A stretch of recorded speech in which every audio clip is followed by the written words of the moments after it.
Okay? So, ito po yung listahan ng mga Jubilee churches sa Diocese ng Antipolo. Una, number 1, Immaculate Conception Parish, Antipolo Cathedral, Antipolo City.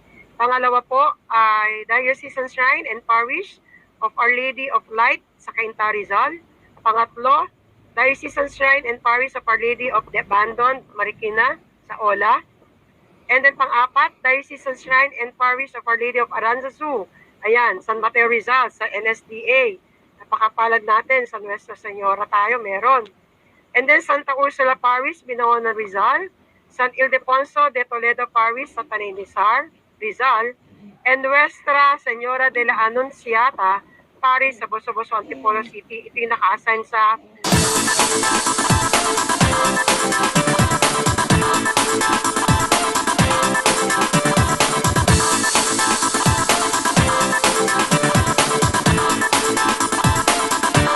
gabing ito, dadako na po tayo sa another part, sa pinaka-exciting sa gabing ito, na kung saan po magbibigay po ng konting kaalaman tungkol po sa pagdiriwang natin ngayon, ang 500 Christianity natin dito po sa Pilipinas. Sister Dali po. Hello po. Salamat, Ivor. Magandang gabi Good evening po. Good evening po sa inyo lahat. Ako po si Sister Dali. Okay. So, even though tayo po ay nasa panahon ng Lent or Lenten season, pero ito po ay paghahanda. Yung i-explain ko ngayong gabi ay paghahanda para sa pagdiriwang ng Jubilee after ng Lenten season. Okay? So, ano po ba ang Jubilee?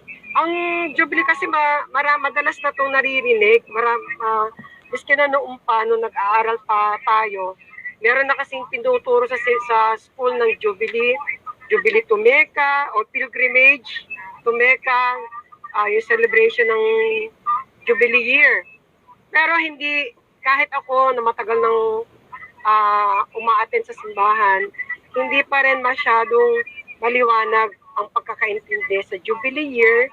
Pati na rin yung mga kaakibat na topic tungkol dito. Bawa yung pilgrimage, yung pilgrims, indulhensya plenaria or plenary indulgence, ano-ano ba yung mga yan. So yun yung i-explain ko rito na sana meron tayong mapulot na kahit kaunting kaalaman. Okay? So first, ano bang ibig sabihin ng Jubilee? Ang Jubilee ay ito'y anibersaryo, ito'y kasayahan, kagalakan. Ito rin ay kaarawan, pagsasaya o katuwaan. So, ibig sabihin ito ay isang selebrasyon. Selebrasyon para magsaya sa taon na to. Okay. Ito ay meron pong biblical basis. Ibig sabihin, hindi lang natin kinuha kung saan-saan ang salitang Jubilee o ang pagsa-celebrate ng Jubilee. Ito mismo ay galing sa Bible. Sinasabi rito, yamang bawat tao ay nagmamay-ari ng lupain, lumikha ito ng higit na pagmamahal sa lupang kanyang tinitirhan. Nagtaguyod ng kasipagan at kasama ng tuntunin ng Jubileo, isinauli nito ang bansa sa orihinal na teokratikong katayuan nito tuwing ika-50 taon. Okay? So meron pa. Lahat ng minalang lupain na naipagbili ay dapat ibalik sa ika-50 taon ng Jubileo. Kung pababanalin ng isang tao kay Jehovah ang isang bahagi ng bukid na binili niya sa iba, sa Jubileo ay babalik iyon sa orihinal na may-ari. Ito ay magiging isang Jubileo para sa inyo at ang bawat isa sa inyo ay babalik sa pag-aari niya at sa pamilya. So dun sa biblical basis na yon, tumutukoy siya dun sa parang halimbawa mayroon kang biniling lupa, babalik ka sa may-ari. Okay? Kaya sabi nga bawat tao ay nagmamay-ari ng lupain, lumikha ito ng higit na pagmamahal sa lupang kanyang tinitirhan, nagtaguyod ng kasipagan at kasama ng tuntunin ng Jubileo, isinauli nito ang bansa sa orihinal na theocratic o katayuan nito tuwing 50 taon. So after 50 years, ibabalik pala siya sa may-ari. Sinasabi sa Deuteronomy 15:4 hanggang 5, hanggang ipinangingili nila ang taon ng jubileo, hindi masasadlak ang bansa sa isang sitwasyon kung saan may dalawang uri lamang ng tao, ang mayamang mayaman at ang dukhang-dukha. Parang kagaya ng sinasabi ni Karl Marx. Diba sabi niyong philosopher o si Karl Marx, sabi niya kasi na meron lang dalawang klase ng tao sa mundo, ang dalawang status ng tao. Ang mayamang mayaman at ang dukhang-dukha, yung proletariat at saka yung capitalist. So sa panahon ng Jubilee, hanggat ipinangingiling daw natin ito, hindi daw, o ibig sabihin hanggang isineselebrate, hindi daw masasadlak ang bansa sa isang sitwasyon kung saan, sa isang kagaya ng sitwasyon natin na may dalawang uri lamang ng tao, ang mayaman at ang dukhang-dukha. Sabi rin sa Leviticus chapter 25 verse 10, at ipinangingili ninyo ang 50 taon at ihahayag ninyo sa buong lupain ang kalayaan sa lahat na tumatahan sa lupain. Iya'y magiging kapistahan ng jubileo sa inyo at bawat isa sa inyo ay babalik sa kanyang pag-aari at bawat isa ay babalik sa kanyang sambahayan. So, ibig sabihin parang gusto mo sabihin sana yung babalik sa may-ari yung bahay at lupa mo, yung pag-aari mo after 50 years. So, yan ay nakalagay sa Bible. Ibig sabihin, ang pag-celebrate ng Jubilee Year ay kinuha sa Bible. Okay. Ngayon, during the Jubilee Year, may mga naglalakbay, may mga tinatawag na pilgrimage. Ano ba ibig sabihin ng pilgrimage? Ang pilgrimage o peregrinasyon o paglalakbay. Ang ibig sabihin nito ay ang paglalakbay sa banal na lugar. Ang pilgrimage ay tumutukoy sa activity. Okay? Yung activity na ginagawa, yun ang sinasabing pilgrimage, yung mismong paglalakbay. Yung pag-travel. A pilgrimage to Jubilee designated churches to receive a blessing and pardon from God. Ibig sabihin, naglalakbay ka, pumupunta ka sa mga inatasang mga simbahan para ma-receive mo, para matanggap mo ang biyaya ng kapatawaran mula sa Diyos. Okay? To accomplish this, Catholics need to pass through the church's holy door of mercy. So, ibig sabihin, talagang i-consider mo pag pumunta ka sa isang simbahan na yung pintuan na dadaanan mo ay pintuang banal. Banal na mapagpala. Tapos, pupunta ka sa kumpisal, go to confession, makikinig ka ng misa, ipoprofess mo ang pananampalataya mo by reciting the creed. Alam niyo ba yung creed? Yun yung Apostles' Creed. Sa Tagalog yan yung sumasampalataya ko sa Panginoon Diyos. Apostles' Creed ang tawag doon. Yung I believe in God. Okay? And pray for the intentions of the Holy Father. Ibig sabihin, dasalin doon daw natin yung intention ng Holy Father, yung Pope. Ano naman yung tinatawag na pilgrim? Ang pilgrim, yun yung person who journeys to a sacred place or for religious reasons. Ang pilgrim, siya yung traveler, siya yung wayfarer, siya yung voyager, siya yung tourist, sa Tagalog, peregrino, siya yung may pakay, siya yung manlalakbay. So, ibig sabihin, kung ang pilgrimage, yun yung activity, yun yung mismo paglalakbay, yung naglalakbay, ang tawag sa kanya pilgrim, yung tao. Halimbawa tayo, pupunta tayo sa mga lugar na inassign ng Diocese ng Antipolo. Yung gagawin natin, pilgrimage. Tayong mga pupunta, tayong mga Katoliko, tayong mga tao, ang tawag sa atin ay pilgrim. Okay?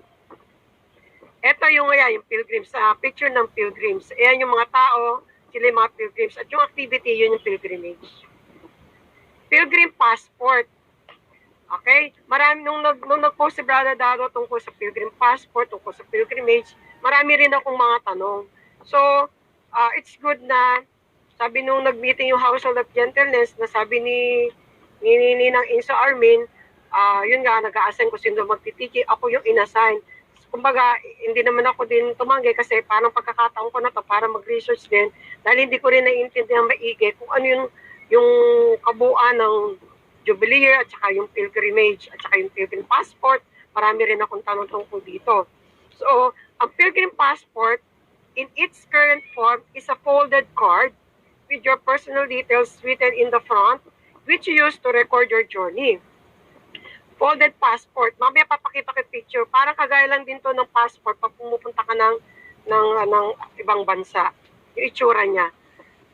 The pilgrim passport is a symbolic document. So, symbolic document ito of your spiritual journey, of prayer and sacrifice and your arrival and departure from a holy place to encounter with God.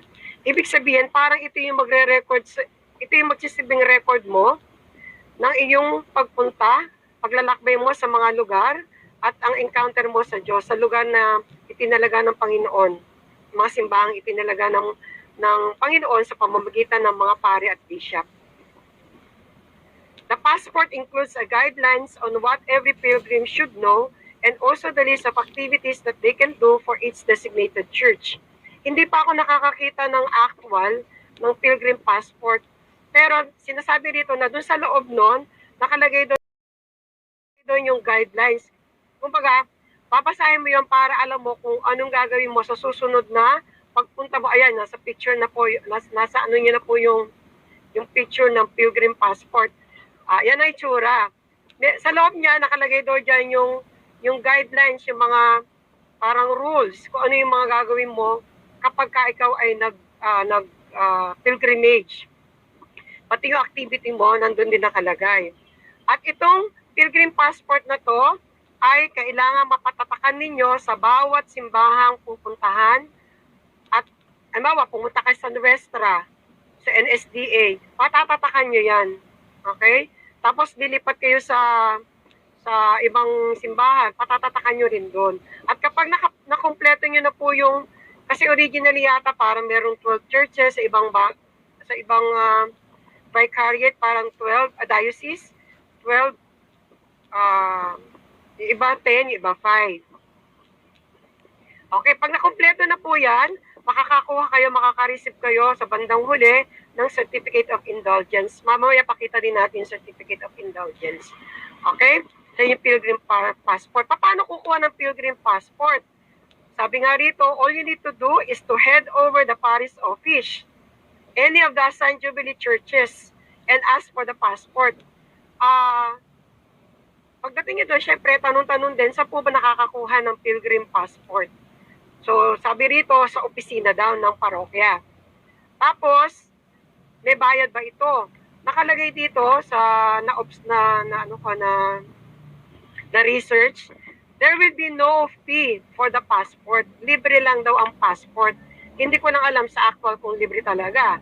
Pero they are being issued for free, but of course, you are also encouraged to give donation. So, ibig sabihin, parang hindi mo naman siya parang binibili o binabayaran kagaya sa mga sa pagpupunta kayo ng sa FDA ba yun?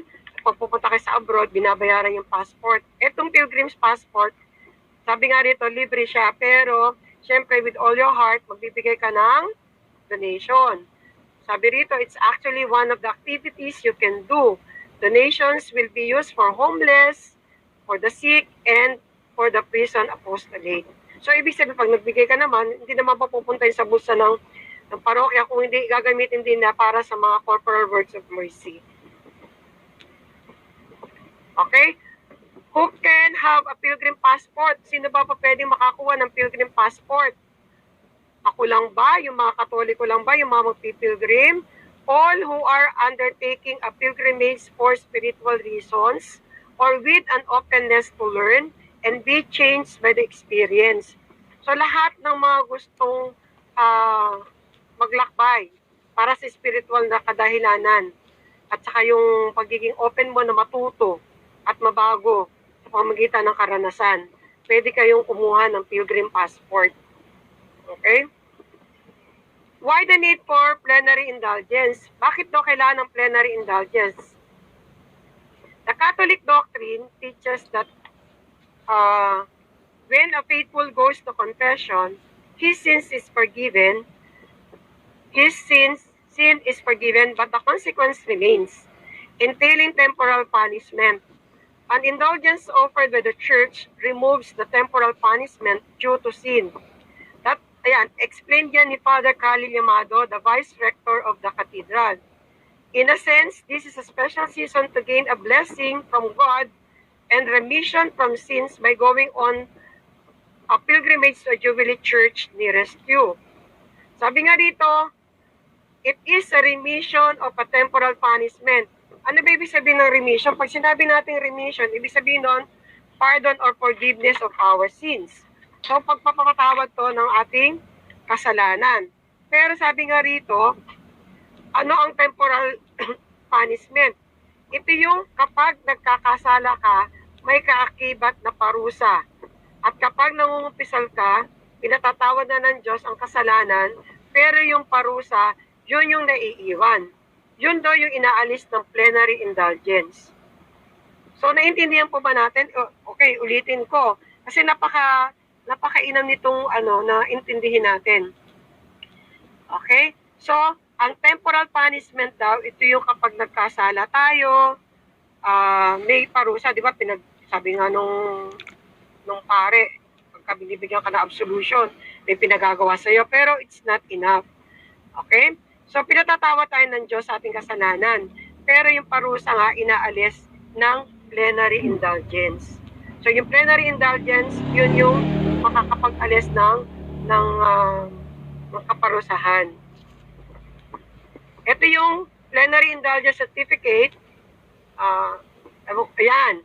Yan yung plenary indulgence certificate. Maraming itsura yan. Iba-ibang itsura. So, ito lang yung nakita ko. Na kapag ka nakatapos kayo ng pilgrimage, kapalit nun ay ang certificate of plenary indulgence. Paano mo naman mag-gain? Sabi nga dito, how to gain a plenary indulgence. Ang kinuha ko na lang, itong how to gain a plenary indulgence during the coronavirus pandemic according to the Vatican para kumbaga current or recent, kumbaga napapanahon. So, anong mapapala mo sa plenary indulgence? Paano mo makukuha? Ibig sabihin, paano mo makukuha ang plenary indulgence? So, do at least one of the following. Unite yourself spiritually through the media in the celebration of the Holy Mass. So, ibig sabihin, makikisa tayo sa mga media celebration sa Holy Mass kasi, di ba, maraming misang nagaganap ngayon sa online. Pero yung mga makaka-afford naman pumunta sa simbahan, much better yon. Pero yung mga hindi na, wag nating i-skip yung mag-attend ng misa, especially pagkalinggo. Tapos, ito, ibig sabihin kasi, sabi nga yung Holy Mass, yung pinakamataas na uri ng pagdarasal. Recite the Holy Rosary. So, importante yon. Dasalin ang banal na Santo Rosario. And then, pious practice the way of the cross or other forms of devotion. Yung ginagawa natin, ang daan ng krus, istasyon, ang daan ng krus, ayan. Gagawin din doon natin yan. And then, recite the creed, ayun, yung sinabi ko rin kanina, dasalin ang sumasampalataya, the Lord's Prayer, ang Ama namin, and a pious invocation to the Blessed Virgin Mary, offering this trial in a spirit of faith in God and charity towards their brothers and sisters. Ito sigurong pious invocation, ito isang klase ng panalangin. A pious invocation to the Blessed Virgin Mary. Isang uri ng pananalangin din yan. And then, ayan, sacramental confession, sabi nga ni Pia kanina, di ba? Yung pangungumpisal, pagsisisi, lalo na ngayong panahon ng Lent. And then, Eucharistic Communion, yung pagtanggap ng banal na communion, banal na katawan ng Panginoon. And then, ito nga, yung isa pa, yung pray for the Pope's intentions. Okay? So, yung intention ng Papa. Additional, visit to the Blessed Sacrament or go to the Eucharistic Adoration. Yung sa PEAC, Perpetual Eucharistic Adoration Chapel, or in short, PEAC, P-E-A-C. Diyan sa Nuestra, nasa bungad lang yung Adoration Chapel.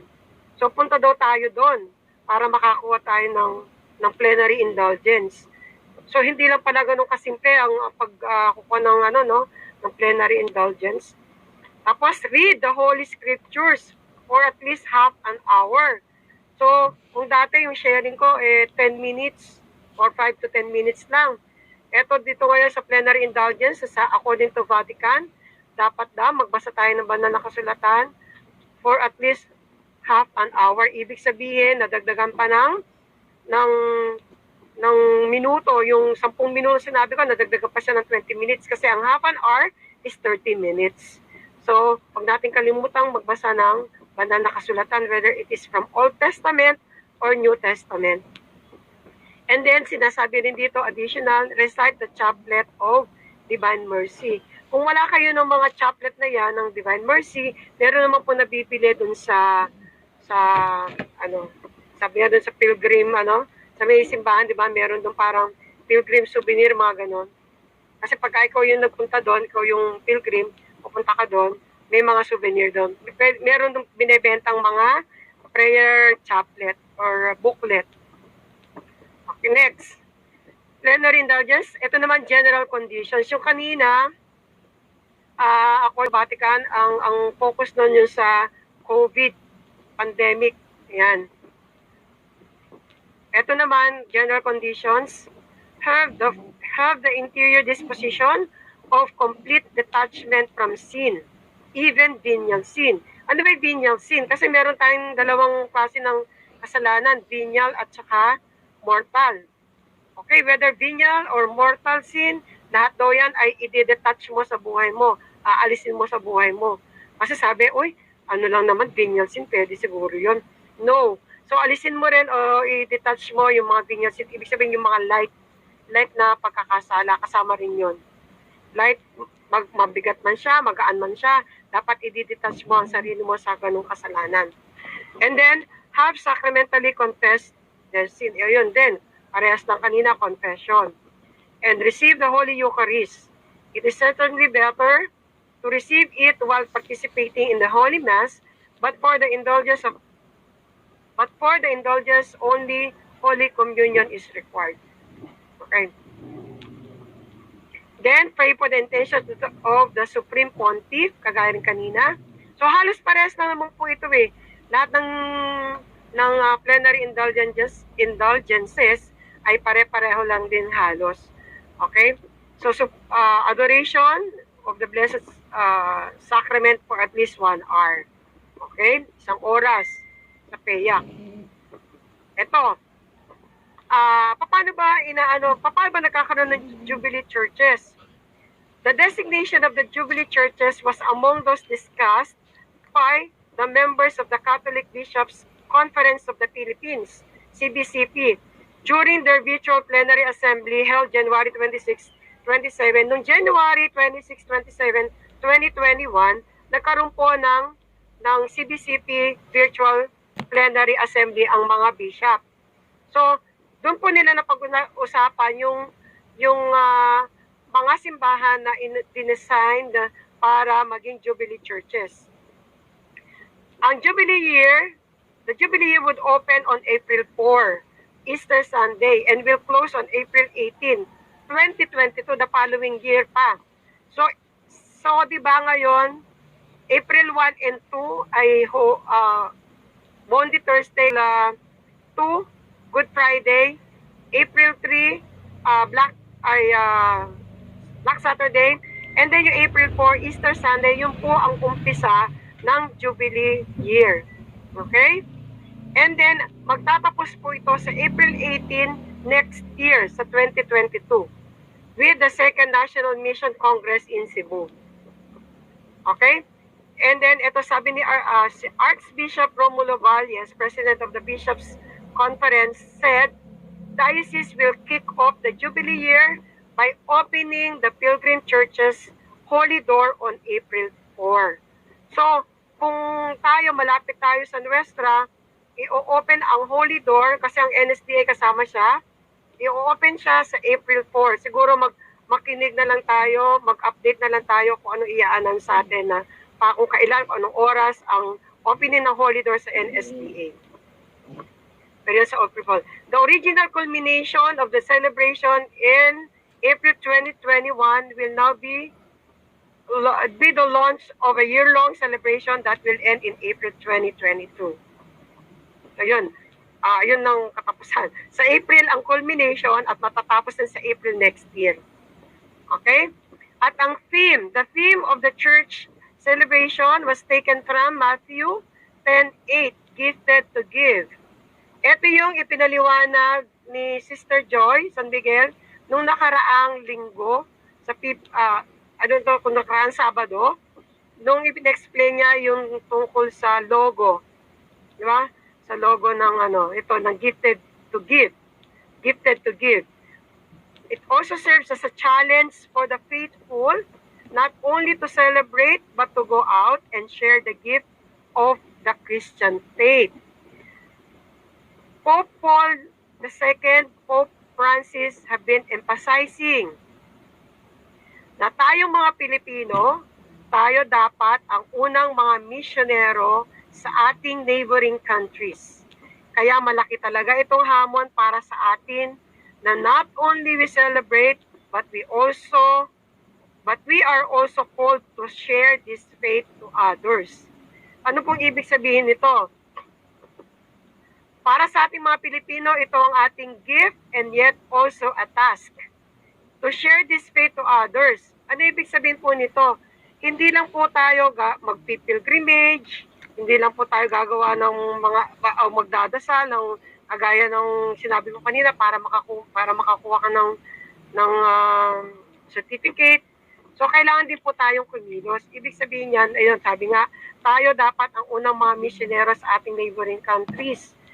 Kaya malaki talaga itong hamon para sa atin na we have to, not only we celebrate, but we also call to share this faith to others.